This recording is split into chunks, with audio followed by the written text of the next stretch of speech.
नमस्कार शेतकरी मित्रांनो, नमो शेतकरी योजनेच्या पात्र लाभार्थ्यांसाठी एक अतिशय आनंददायी अशी अपडेट आहे।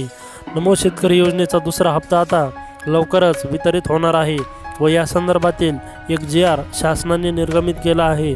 तर काय आहे अपडेट आणि GR सविस्तर माहिती आपण या व्हिडिओच्या माध्यमातून बघणार आहोत। तत्पूर्वी चॅनलवरती नवीन असाल तर आपल्या माहिती स्टेशन यूट्यूब चॅनलला सबस्क्राईब करायला विसरू नका।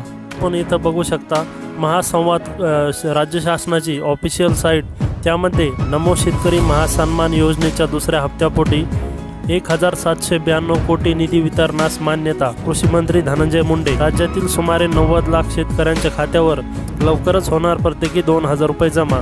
राज्याचे कृषी मंत्री धनंजय मुंडे यांनी राज्यातील सुमारे 90 लाख शेतकऱ्यांसाठी नमो शेतकरी महासन्मान योजनेच्या दुसऱ्या हप्त्यापोटी 1792 कोटी रुपये निधी उपलब्ध करून दिला असून लाभार्थी शेतकऱ्यांच्या बँक खात्यावर हा निधी वितरित करण्यासाठी प्रशासकीय मान्यता प्रदान करण्यात आली आहे।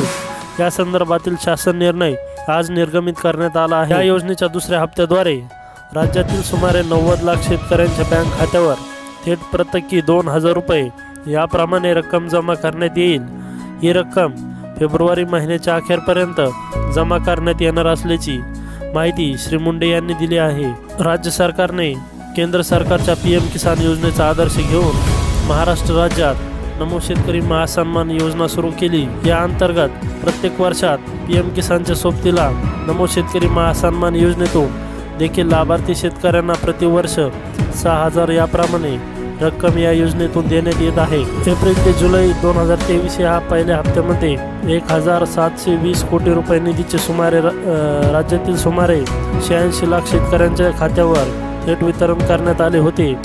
त्यानंतर ऑगस्ट ते नोव्हेंबर 2023 या दुसऱ्या हप्त्यासाठी आता 1792 कोटी रुपये निधी वितरित करण्यात आला असून याचा लाभ राज्यातील जवळपास 90 लाख शेतकऱ्यांना मिळणार असून या महिना अखेरपर्यंत या निधीचे वितरण करण्यात येणार असल्याची माहिती श्री मुंडे यांनी दिली आहे। राज्यात नमो शेतकरी महासन्मान योजनेची घोषणा झाल्यानंतर श्री मुंडे यांनी एक विशेष मोहीम राबवली। या अंतर्गत या योजनेसाठी पात्र असून काही तांत्रिक अडचणीमुळे वंचित राहिलेल्या लाभार्थी शेतकऱ्यांच्या कागदपत्रांची व त्रुटीची पूर्तता करण्यात आली। यामुळे राज्यातील लाभार्थी शेतकऱ्यांच्या संख्येत सुमारे 13 लाख शेतकऱ्यांची वाढ झाली आहे। तर शेतकरी मित्रांनो, अतिशय महत्त्वपूर्ण माहिती आपण आजच्या व्हिडिओच्या माध्यमातून पाहिली। अशाच प्रकारच्या नवनवीन माहितीसाठी आपल्या चॅनलला सबस्क्राईब करायला विसरू नका।